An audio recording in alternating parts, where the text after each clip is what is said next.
بسم اللہ الرحمن الرحیم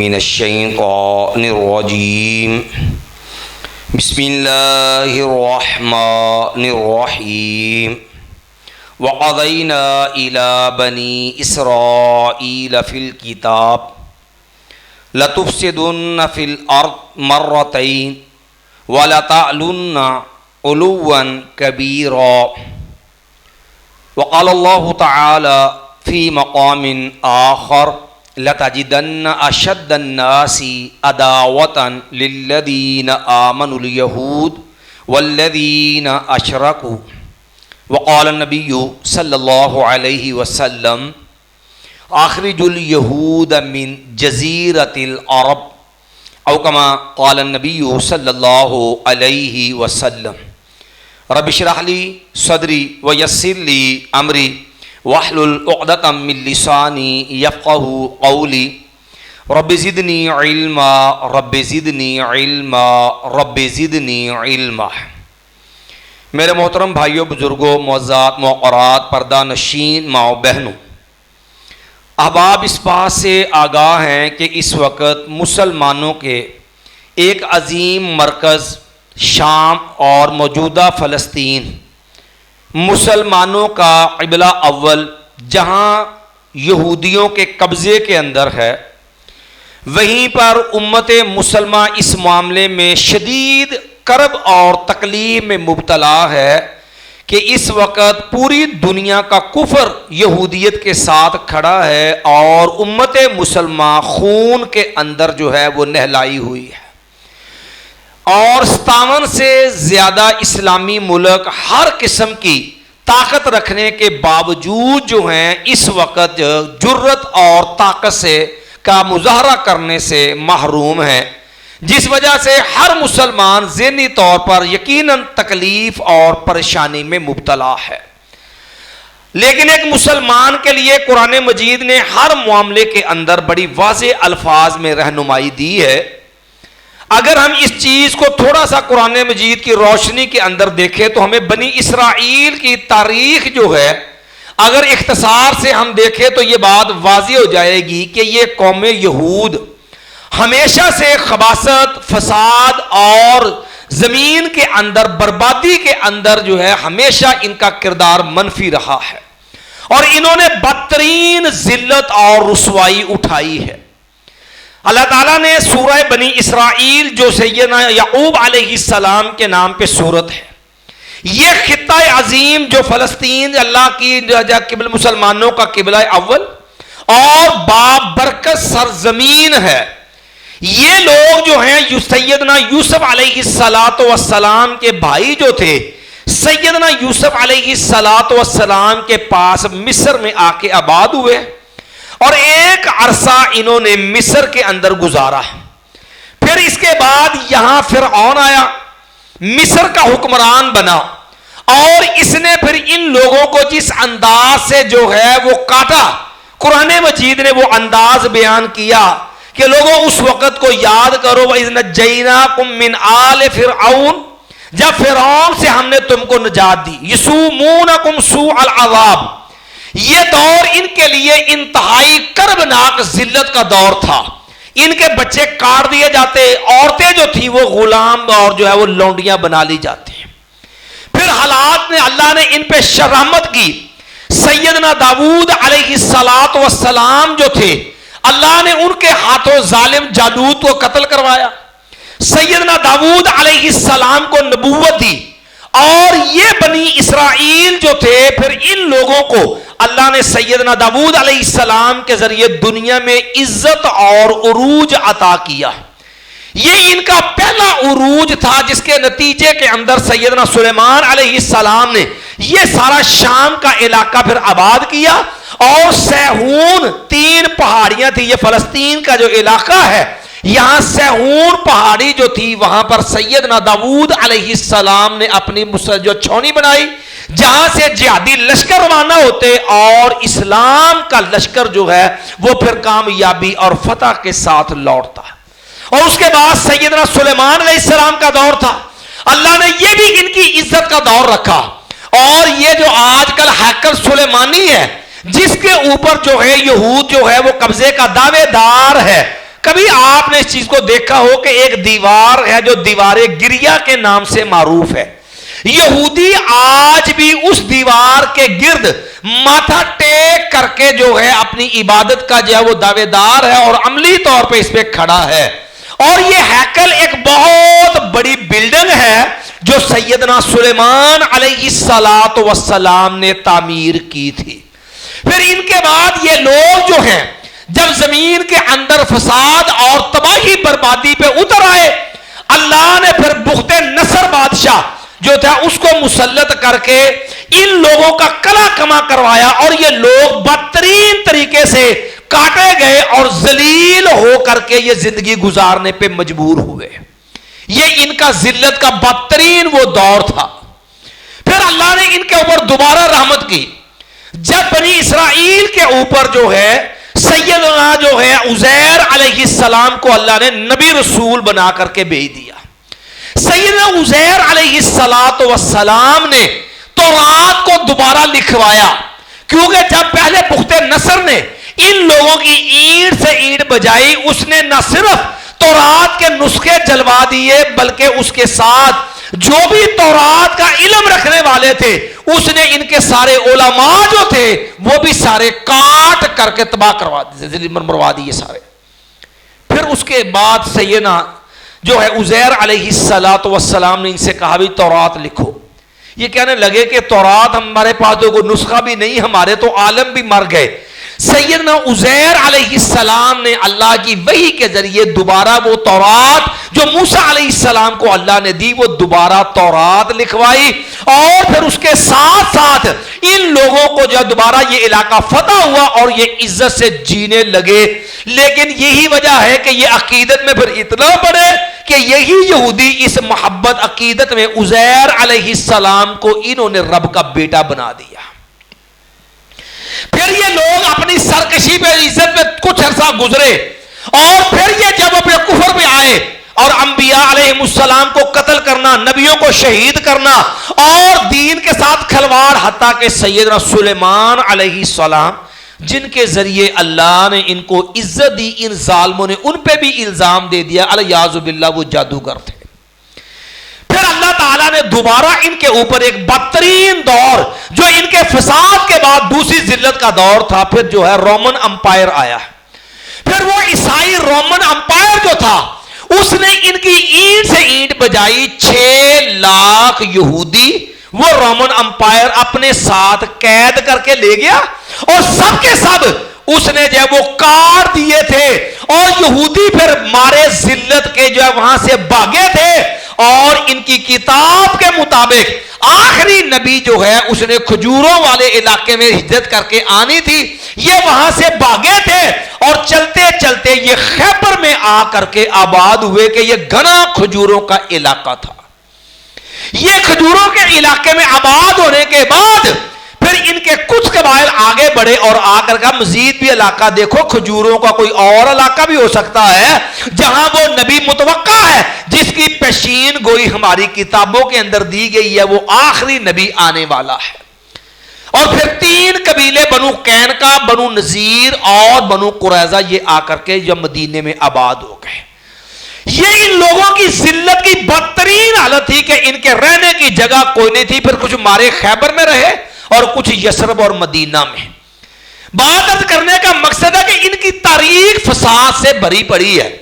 دنیا کے اندر سب سے عظیم ہستی ہے امام الانبیاء محمد الرسول اللہ صلی اللہ علیہ وسلم. نبی کریم صلی اللہ علیہ وسلم کی محبت، پیار، شفقت، عمدہ اخلاق، قرآن نے جہاں قسمیں اٹھا کے کہا نا انک لعلی خلق عظیم، نبی علیہ السلام کا عملی اسوہ یہ ہے کہ ام المؤمنین امی عائشہ رضی اللہ عنہ فرماتی ہیں لوگوں من طعم رسول اللہ صلی اللہ علیہ وسلم لنفسہ قط، نبی علیہ السلام کے ساتھ کسی نے بھی کسی بھی رنگ میں ظلم زیادتی کیا ہو، نبی علیہ السلام کی پوری زندگی بری ہے، آپ نے کبھی کسی سے انتقام نہیں لیا۔ اگر اس کی ایک عملی مثال دیکھنی ہو، آپ فتح مکہ پہ ایک نظر ڈالیے کہ وہی لوگ جو آپ کو جو استانے والے آپ کے قتل کے اوپر شہید کرنے پر 100 انعام اونٹ رکھنے 100 اونٹ انعام رکھنے والے تھے، جن کے آپ مجبور ہو کے مکہ چھوڑ کے گئے تھے، آج سارے سامنے کھڑے تھے اور آپ نے پوچھا بتاؤ کس امید جو ہے سلوک کی توقع رکھتے ہو، تو سب کی زبان پہ ایک جملہ تھا، کریم ابن الکریم ابن الکریم، آپ عزت والے، عزت والوں کے بیٹے، عزت والوں کے پوتے، سب آپ کے گن گا رہے تھے اور آپ نے کسی سے بدلہ نہیں لیا۔ مایا جاؤ تمہیں معاف کیا، لا تثریب علیکم الیوم، مایا جاؤ میں نے جو ہے کوئی کسی پہ آر ملامت نہیں، دروازہ بند کر لو تب بھی امن ہے۔ وہ انسان تو انسان، دشمن تو دشمن، اللہ نے اتنا رحیم کریم شفیق نبی امت کو دیا۔ اللہ کی قسم نبی علیہ السلام جانوروں کا بھی اتنا پیار جان سے کرتے کہ نبی علیہ السلام ایک صحابی کے باغ میں گئے، اونٹ بلبلانے لگ گیا، نبی صلی اللہ علیہ وسلم نے مالک کو بلایا، فرمایا اللہ کے بندے تیرا اونٹ اس بات کا گلہ کر رہا ہے تو اس سے کام زیادہ لیتا ہے اور اس کو چارہ کم دیتا ہے، دیکھ اس کا خیال کیا کر، جتنا کام لیتا اس کے مطابق اس کو چارہ بھی پورا دیا کرو۔ جانوروں سے بھی اتنا پیار نبی کریم صلی اللہ علیہ وسلم کرنے والے، اور یہ دنیا سے ذلیل ہو کے آئے تھے اور ان کی دعاؤں میں شامل تھا۔ اللہ نے سورہ بقرہ میں بیان کیا وَقَانُوا من قبل یستفتحون علی الذین کفروا، کہ یہ دعائیں مانگتے تھے اللہ وہ آخری نبی جو آنا ہے، اللہ وہ نبی بھیج دے، ہم اس نبی کے ساتھ مل کر کے اپنے دشمن کے اوپر غلبہ پالے۔ وہ نبی جب آ گیا، قرآن نے یہ بھی حقیقت کھول دی کہ اللہ نے اتنی واضح نشانیاں دے کے بھیجا، مایا یعرفونہ کما یعرفون ابناءہم، یہ آخری نبی نبی محمد صلی اللہ علیہ وسلم کو سچا ہونا، برحق ہونا، نبی ہونا اس طرح پہچانتے تھے جس طرح باپ آدھا اپنے بیٹے کو پہچانتا اس کو کوئی شک شبہ نہیں ہوتا۔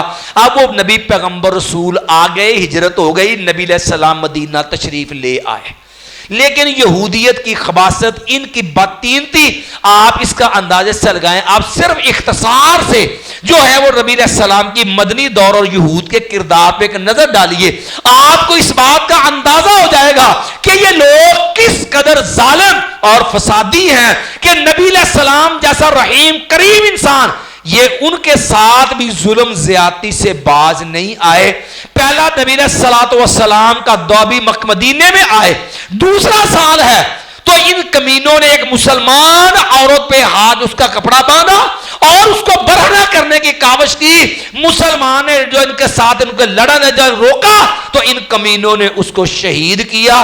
نتیجتاً یہ ظالم بپھر گئے کہ دیکھیں گے مسلمان ہمارے خلاف کیسے آتے ہیں، وہ مکے کے بدو نہ سمجھنا، ہم تمہاری مسلمانوں جو ہے وہ جو ہے جڑیں کاٹ دیں گے۔ ان ظالموں کی دھمکیاں تھی، اور پھر امام الانبیاء محمد رسول اللہ صلی اللہ علیہ وسلم نے بنو قینقاع کے یہودی ان کا محاصرہ کیا۔ سب سے پہلے یہ ذلیل ہو کے نکلے اور نبی علیہ السلام کا ان سے معاہدہ تھا کہ مدینے کا امن قائم رکھنا ہے، میثاق مدینہ، انہوں نے خلاف ورزی کی، یہ ذلیل ہو کے وہاں سے نکلے۔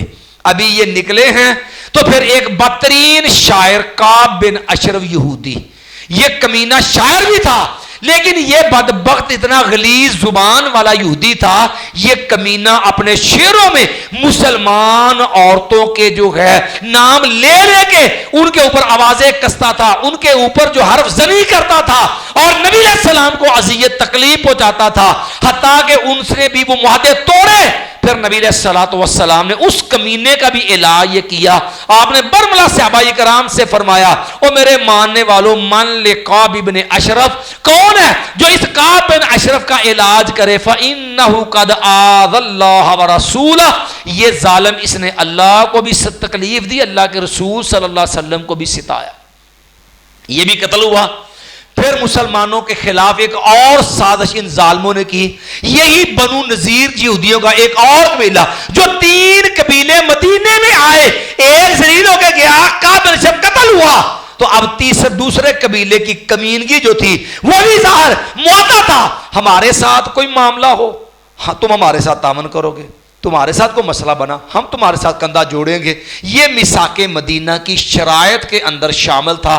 نبی صلی اللہ علیہ وسلم اسی ایک سلسلے کے اندر مدینے میں یہودیوں کے اس قبیلے میں گئے اور ان کمینوں کی خرابی اور فساد کا رنگ دیکھیے. انہوں نے رسول اللہ صلی اللہ علیہ وسلم کو ایک دیوار کے ساتھ بٹھایا اور ایک کمینہ یہودی دیوار چھت پہ گیا. اب پلان یہ تھا کہ اوپر سے پتھر کی چکی گرائیں گے اور العیاذ باللہ رسول اللہ صلی اللہ علیہ وسلم کو شہید کر دیں گے. نبی کریم صلی اللہ علیہ وسلم پہ جو ہے حملہ کرنے کا پلان بنایا. اللہ نے جبریل امین کے ذریعے نبی کریم صلی اللہ علیہ وسلم کو پیغام دیا، آپ وہاں سے آ گئے. اسی کے سلسلے میں 10 دن نبی کریم صلی اللہ علیہ وسلم نے محاصرہ کیا. پھر عبداللہ بن ابی نے ان کا ساتھ دیا اور پھر یہ ذلیل ہو کے یہودی تب وہاں سے یہ دوسرا قبیلہ نکلا. یہ کمینے جو تھے جس نبی کے لیے آئے تھے، جس کے لیے دعائیں مانگتے تھے، جس نبی کو پہچاننے میں کوئی شبہ نہیں تھا، جس کے لیے آئے تھے کہ اس سے مل کے عزت پائیں گے، یہ اسی نبی کو شہید کرنے کے درپے ہو گئے.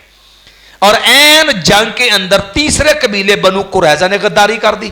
ایک طرف 10,000 کا لشکر اور وہ لانے والا کون ہے؟ وہ بھی یہودی سردار حیی بن اخطب ہے اور مسلمانوں کے اوپر سارا کفر اکٹھا کر کے لایا کہ مقصد کیا ہے کہ مسلمانوں کو کچل دیا جائے. اب مسلمانوں کی مغربی جانب وہ معفو ایک جو ہے یہودیوں کے ساتھ معاہدہ ہے، وہ بنو قریظہ ہے. بالآخر وہ کمینے جو تھے وہ بھی غداری پہ اتر آئے اور غداری کر کے مسلمانوں کو نقصان پہنچانا چاہا. اللہ نے اپنے نبی کو ایمان والوں کو بچایا اور پھر نبی کریم صلی اللہ علیہ وسلم نے 4,000 بنو قریظہ کا جو یہودی تھا جنگجو ان کو اس لیے کاٹ دیا گیا کہ انہوں نے غداری کی تھی امام الانبیاء محمد رسول اللہ صلی اللہ علیہ وسلم سے. پھر ان ظالموں نے یہاں بھی بس نہیں کی، پھر اس سے بھی بڑھ کر کے یہ کمینے اس سے بھی بڑے اور ایک عورت کے ذریعے گوشت میں زہر ملایا. مقصد یہ تھا کہ امام الانبیاء محمد رسول اللہ صلی اللہ علیہ وسلم کو شہید کیا جائے. صرف اختصار سے یہ چند باتیں اس لیے عرض کی کہ آپ ان کی نبی علیہ السلام سے پہلے کی زندگی پڑھ لیں. یہ کمینے جو ہے فساد اور بربادی میں اپنا کوئی ثانی نہیں رکھتے، ہر دور میں انہوں نے ذلت والا کردار ادا کیا اور دنیا کے اندر مار کھائی، ذلیل ہو کے انہوں نے زندگی گزاری. نبی علیہ السلام جیسے پر امن نبی اور جن کے لیے دعائیں مانگتے ان سے بھی یہ ذلیل ہو کے نکلے. اور نبی علیہ السلام کی سیر حیات کے آخری دن تھے. امام الانبیاء محمد رسول اللہ صلی اللہ علیہ وسلم نے یہ پیغام دیا تو میرے امتیوں ذرا یاد رکھنا، اخرج الیہود من جزیرت العرب، یاد رکھنا ان یہودیوں پہ اعتماد نہیں کرنا، ان کے ساتھ جو ہے وہ اپنا تعلق نہیں جوڑنا. یہ کمینے قابل اعتماد نہیں ہے، یہ ایسے غدار ہے، یہ مسلمان ریاست میں بھی تمہیں نظر نہ آئے. یہ جزیرہ عرب، اس کو سرزمین عرب سے ان کو نکال دو. اسی لیے سیدنا عمر رضی اللہ نے بھی ان کو خیبر سے بھی جلا وطن کر کے جو ہے ان کمینوں سے اس دھرتی کو پاک کر دیا تھا. آپ پھر ماضی کریم میں چلے جائیں. آپ ماضی کریم میں آپ نے نام سنا ہوگا ہٹلر کا. آپ ہٹلر کو پڑھیں ہولوکاسٹ کے نام پہ. آپ بھی میڈیا کا دور ہے، کبھی آپ اپنے یوٹیوب پہ ہولوکاسٹ لے کے کھولے. وہ ہٹلر جس نے 60 لاکھ یہودی کاٹا تھا. لوگ ہٹلر کو بڑا ظالم گنتے ہیں کہ یہ بڑا ظالم تھا، بڑا جو ہے وہ جو ہے سنگ دل تھا. اس نے 60 لاکھ یہودی کاٹ کے یہودیوں کو تحقیق کیا تھا. کس لیے؟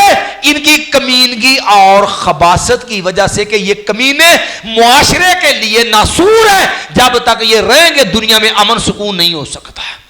اور ہٹلر کا ایک مقولہ لوگوں نے سنا ہوگا، اس نے کہا تھا میں نے کچھ یہودی چھوڑ دیے ہیں. پتہ کس لیے؟ لوگ کہیں کہ ہٹلر بڑا ظالم ہے، لیکن لوگوں کو پتہ تو چلے کہ ہٹلر نے ان کو مارا کیوں تھا، یہ کمینے کس حد تک ظالم ہیں. ایمان والو، یہ ہٹلر کی مار تو بھی ہماری 1 صدی پہلے کی ہے نا.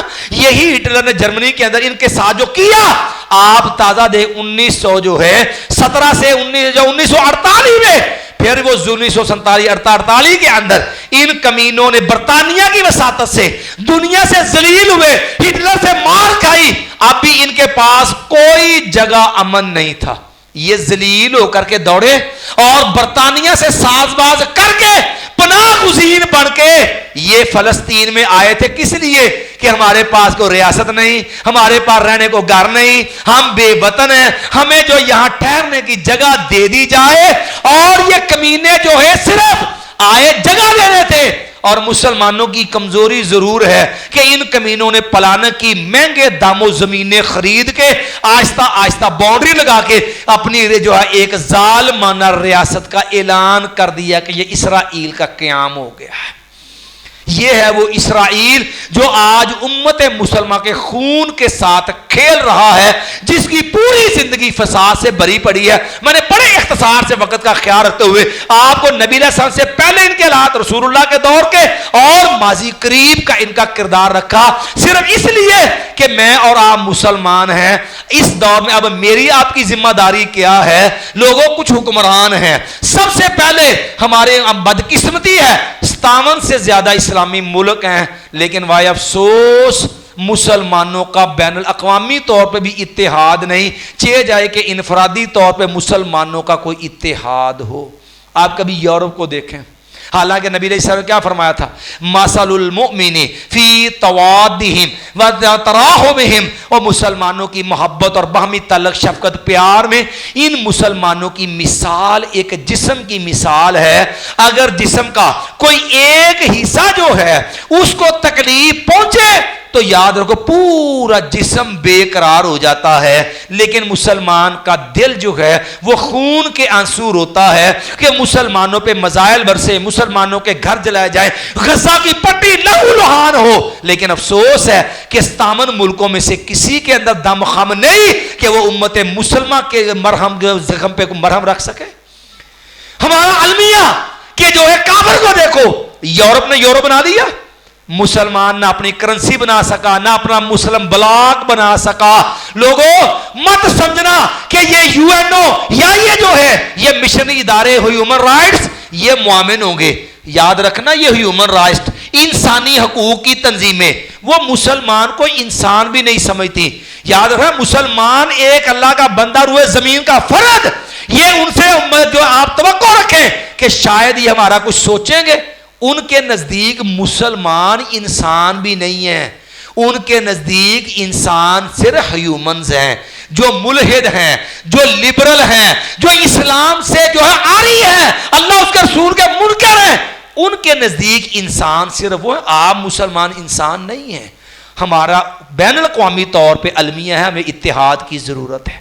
ہمارے مسلمان ملکوں کو جرأت، حکمرانوں کو دینی غیرت اور جرأت کی ضرورت ہے کہ ایک اتحاد کے ذریعے اپنے مسلمان کا دفاع مضبوط کریں. لیکن آخر کے اندر ہماری ذمہ داری کیا ہے؟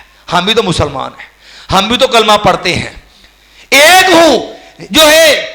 ہوں مسلم حرم کی پاسبانی کے لیے نیل کے ساحل سے لے کر تاب خاکے کاشگر میں دعوے دار ہوں. پوری دنیا کا مسلمان ایک کلمے کی بنیاد پہ ایک جسم ہے. لیکن بتائیے کو میری آپ کی ذمہ داری بھی ہے. میرے آپ کے کرنے کے کام میں ہم جو ہے مجبور ہیں، بے اختیار ہیں. لیکن ہماری کیا زبان بھی بند ہے؟ کیا ہمارے ہاتھ بھی قابل نہیں وہ اٹھ سکے؟ کیا تیری میری زبان سے ان کی نصرت مدد کے لیے دعا نہیں ہو سکتی؟ کیا میں ہاتھ اٹھا کر کے کیا ان کے لیے دعا نہیں کر سکتا؟ میرے آپ کے کرنے کا ایک پہلا کام جہاں ان کے لیے دعا ہے وہاں ان کے ساتھ اظہار محبت اور یہودیت سے نفرت کے لیے کرنے کا ایک بڑا کام اور بھی ہے. وہ کیا ہے؟ میں اپنا کردار، اپنا رنگ ڈنگ، اپنا سٹائل، اپنا ماحول، اپنی معیشت، معاشرت، میں طرز زندگی جو ہے نا صرف ایک لمحے کے لیے دیکھوں کہ میری نفرت یہودیوں کے ساتھ ہے یا میری نفرت جو ہے العیاذ باللہ نہ چاہتے ہوئے بھی اسلامی کلچر کے ساتھ ہے. رسول اللہ صلی اللہ علیہ وسلم نے 14 صدیاں پہلے ایک بات کہی تھی. آپ نے فرمایا تھا مسلمانوں لَتَتَّبِعُنَّ سُنَنَ مَنْ كَانَ قَبْلَكُمْ حَذْوَ النَّعْلِ بِالنَّعْلِ، تم پہلی امتوں کے نقش قدم پہ چلو گے. اور اس طرح برابر ہو جاؤ گے جس طرح جوتے کے دو تلوے آپس کے اندر برابر ہو جاتے ہو. آج کوئی مسلمان کا گھر دیکھو الا من رحم ربی، ماں سوائے کو بہت زیادہ جس کو اللہ نے دین کی سمجھ دی، ورنہ ہر گھر میں تہذیب ناچے گی تو یہودی کی، انداز رنگ ڈھنگ نظر آئے گا تو غیر مسلموں کا، کافروں کا، یہودیوں کا. کہنے کو مسلمان، لیکن کبھی مسلمان کا کوئی رنگ دیکھ جو یہودیوں سے ہٹ کر کے ہو. ہمارا ہیئر سٹائل آتا ہے تو یورپ سے، ہمارا لباس کا رنگ ڈنگ آتا ہے تو یورپ سے، ہماری غمی کا سٹائل تو یورپ والا، ہماری خوشی کا رنگ ڈھنگ تو یورپ والا. بتلائیے کیا ہے فلسطینیوں سے، مسلمانوں سے محبت اسی کو کہو گے؟ انہوں نے سٹائل بنا کے دیا کہ جناب پینٹ جو ہے وہ شلوار پینٹ ہو. ہمارے ماحول میں پینٹ آئی، پینٹ کو اس نے کہا یہ ٹائٹ ذرا اچھی لگتی ہے. ہم نے کہا ٹھیک ہے، ہماری پینٹیں جو ہیں بڑی جو ہے وہ جسم کے ساتھ چپٹ گئی. انہوں نے کہا اب جو سٹائل ذرا تھوڑا سا بدل لو، یہ تیرے میرے گھر کا میڈیا، تیرے میرے گھر کا ٹی وی، تیرے میرے گھر کا جدید جو ہے نیٹ ورک. انہوں نے کہا تھوڑا سا کھول پجامہ، سٹائل بدل گیا ہے.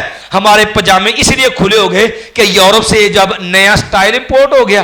انہوں نے کہا چھوڑ یار، کل تو غریب کو مذاق کرتا تھا، یہ کنگڑا ہے، اس کے پاس شے کچھ نہیں دینا، اس کے کپڑے پھٹے ہوئے ہیں، اس کی شلوار پھٹی ہے، پینٹ پھٹی ہے. انہوں نے کہا کوئی بات نہیں، اب سٹائل بدلو. انہوں نے کہا کیا کرنا ہے؟ انہوں نے کہا ذرا پینٹ کو کٹ لگا نا. انہوں نے کہا کٹ لگا. ہم نے ایک پینٹ کو، نئی پینٹ کو کٹ لگائے، پھر اس کو جو ہے نیچے ٹکڑے لگائے کپڑے کے، پتہ لگے کیا ہے یہ. اب کیا ہے؟ اب جدید سٹائل ہے. آیا کدھر سے ہے؟ مکے سے، مدینے سے.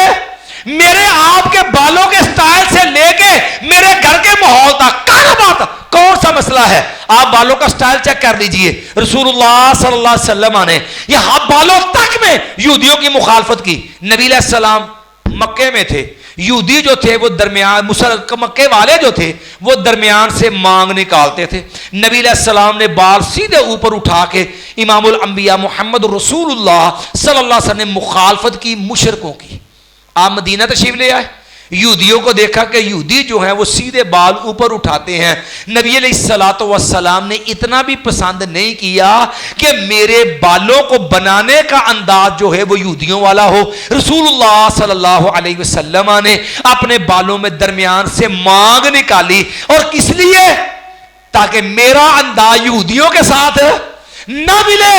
کبھی چیک کرنا، میرے تیرے گھر کے بچے، تیرے میرے بھائی، تیرے میرے زیر کفالت افراد، اور اپنے محلے کا سیلون دیکھنا، حمام دیکھنا، اس میں بڑی سریاں، وہ سر دیکھنا، ان کے سٹائل دیکھ. کیا یہ رسول اللہ صلی اللہ علیہ وسلم والے، یا یہ سارا وہی کافروں غیر مسلموں کا کلچر ہے؟ میرے لباس کے اندر، پردے کے ماحول میں، پھر اس سے بھی بڑھ کر کے میں اپنے غمی اور خوشی کا انداز دیکھوں.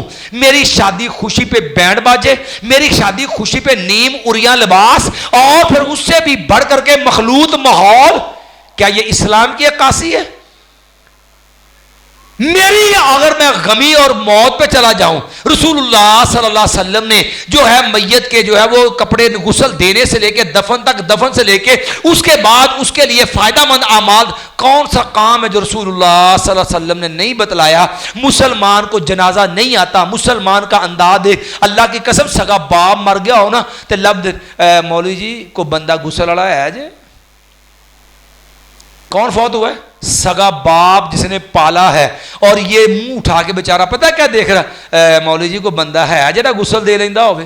تجھے کیا ہے کہ تو اس قابل بھی نہیں کہ اپنے باپ کو غسل دے سکے، تو اس قابل بھی نہیں کہ اپنے باپ کی میت پہ دعائیں پڑھ سکے. وہ تو بڑی دور کا معاملہ ہے. اب موم بتی مافیا کا غلبہ ہے، کہنے کو مسلمان ہیں اور شہداء قبروں پہ پھول چڑھیں گے. اب موم بتیاں چلیں گی، وہ موم بتی مافیا ہے. اب جو کیا فلاں جو ہو بڑا ظلم ہو گیا، اتنے بندے مارے، اب کیا؟ اب ان کی یاد میں شمع روشن ہوں گی. کن کا سٹائل ہے؟ مسلمانوں کا. کس سے محبت ہے؟ مسلمانوں سے. یہ کلچر کس کا ہے؟ اسلام کا. کون سا رنگ ہے؟ میں اپنی معیشت کو چیک کر کے دیکھوں. وہ نبی محمد صلی اللہ علیہ وسلم، جب وہ قرآن جو تیری میری کتاب ہے، اس سے بڑا اللہ کی قسم پورے قرآن نے کوئی جرم جو اتنا سنگین نہیں بیان کیا. کسی گناہ پہ اتنی بڑی وعید قرآن نے بیان نہیں کی جتنی بڑی وعید سود پہ بیان کی ہے. زنا کا ذکر قرآن میں ہے، شراب کا ذکر قرآن کے اندر موجود ہے, قتل کا ذکر قرآن کے اندر موجود ہے, چوری کا ذکر, سارے جرائم ہیں, کوئی جائز نہیں, ہر ایک کی الگ الگ سزا ہے. لیکن کعبہ کے رب کی قسم ہے جتنی سنگین سزا اللہ نے سود پہ سنائی ہے, قرآن پڑھ لی, کسی جرم پہ اتنی سنگین سنا دو. فَإِن لَمْ تَفْعَلُوا, لوگوں دو ہی آپشن ہے تمہارے پاس, یا سود چھوڑ دو, اگر سود نہیں چھوڑنا, بیاج نہیں چھوڑنا, فَأَذَنُوا بِحَرْبٍ مِّنَ اللَّهِ وَرَسُولِهِ, پھر دوسرا آپشن یہ ہے اللہ اس کے رسول سے اعلان جنگ کر دو. میں اپنی جیب چیک کروں, میری جیب کا ڈیبٹ کارڈ, میری جیب کا جو ہے کریڈٹ کارڈ, میرا بینک سے لون, میرے معاملات, میرا گروی کا مکان, میری جو ہے وہ قسطوں کے اوپر آئی بینک سے گاڑی, وہ سارا میرا معاشی نظام کس پہ کھڑا ہے؟ اسلام پہ, یا اللہ اس کے رسول صلی اللہ علیہ وسلم کے ساتھ جنگ کے اوپر؟ کون سا رنگ ہے جو میں نے جو اسلام والا اپنایا ہے؟ اگر ہمیں واقعتاً اسلام سے محبت ہے, ہمیں اپنے مسلمانوں کی عزت, جان, مال, خون عزیز ہے, ایمان والو خالی دعاؤں سے گزارا نہیں ہوگا. مسلمان کا بہت بڑا ہتھیار دعا ہے, لیکن اس کے لیے ضروری ہے میں اپنے کلچر کو بدلوں, طرز عمل کو بدلوں. میرے ہاتھ میں میک ڈونلڈ کا برگر ہے, میرے ہاتھ میں پیپسی اور کوک کی بوتل ہے, میرے ساتھ کے اندر میری ٹی شرٹ, میرے سامان, میرا کام, وہ برانڈ, وہ مجھے امریکن پسند ہے, مجھے یہودیوں والا برانڈ پسند ہے. مجھے ایمان سے بتلائیے, میرے ہاں سب سے مصدقہ خبریں وہ ہیں جو یہودی میڈیا CNN دے, اور ویسے میں کہنے کو مسلمان ہوں. کسی اہل دل نے ایسے نہیں کہا تھا کہ وضع میں ہو تم نصارا تو تمدن میں ہنود, یہ ہیں وہ مسلمان جنہیں دیکھ کے شرمائے یہود. کون سے رنگ ہیں ایمان والو؟ ہماری یہ کمزوریاں ہیں جو ہم جو ہے اپنا اسلام سے غافل ہو کے جب یہود و نصارہ کے نقشے قدم پہ ہیں. یہ وقت ہے ہمیں سوچنے کا, فیصلہ کرنے کا. یہ مت سمجھنا کہ فلسطین کی باری ہے. اگر آج وہ ہمارا مسلمان مظلوم ہے, وہ مارا جا رہا, ہماری بیٹیاں, بہنیں, مائیں آج وہ خون میں نہا رہے ہیں, اگر یہی خود غرضی اور یہی جو ہے بے حسی کا عالم قائم رہا تو وہ دن دور نہیں ہے. اگر شام جلا تھا مسلمانوں, حلب, ادلب, بڑے بڑے سنی اکثریتی صوبے, ظالموں نے پورا تیرا میرا نبیوں کی سرزمین شام ساری اجاڑ دی, مارے مزائل, گیا ادلب, گیا حلب, وہ پورا شام خون میں نہا گیا. اللہ کی قسم ان بہن بیٹیوں کی کہانیاں ان کانوں میں سننے کی تاب نہیں ہے, ان کی حالت دیکھنے کی ان آنکھوں میں سکت نہیں ہے کہ ماں بہنوں کا وہ الرنگ دیکھا جا سکے جو ان ظالموں نے تباہی بربادی کے بعد کیا. شام ہمارا اجڑ گیا, آج فلسطین آگ میں جل رہا ہے. کبھی دیکھو تو صحیح کہ کیا کھڑا حالات کشمیر کے, کیا حالات ہے باقی دیگر ممالک کے. لیکن یاد رکھو ایک رستہ ہے غیرت والا. مسلمانوں صرف زبان نہیں, کردار بدلو, اپنا رنگ ڈنگ بدلو, اپنا طرز عمل بدلو, اپنا لائف سٹائل بدلو, اسلام والا رنگ پیدا کرو. جس طرح عقیدہ اسلامی چاہیے, جس طرح عبادات کا رنگ اسلامی چاہیے. ایک مسلمان کی وضاحت سر کے بالوں سے لے کے پاؤں کی تلیوں تک, گھر کی چار دیواری کے اندر, کاروبار کے معاملے کے اندر, اس کی غمی اور خوشی میں, جب تک اسلام کا رنگ نہیں نہ آئے گا, یاد رکھو ذلت انسان کا مقدر رہے گی. اور جب تک دینی غیرت نہیں نا ہمارے اندر آئے گی, یہ بزدلی, یہ بے حسی جب تک قائم رہے گی, جہاد والا رنگ, اسلام کے لیے کٹ مرنے کے جذبات جب تک یہ پیدا نہیں ہوں گے, یہ رسوائیاں ختم ہونے والے نہیں. اگر یہ کہو کہ یہ کیا ماجرا ہے, اتنی مسلمانوں پہ ہلاکت کیوں ہے, اختصار سے آخری بات نظر کر کے بعد ختم کیے دیتے ہیں. رسول اللہ صلی اللہ علیہ وسلم 14 صدیاں پہلے نشاندہی کر دی تھی, اور مسلمانوں یوشکو علیکم یوشکو ان تداعی علیکم الامم, اور مسلمانوں تمہارے اوپر کافروں نے آنا ہے, اور اس طرح ٹوٹیں گے جس طرح بھوکا دسترخوان پہ ٹوٹتا ہے.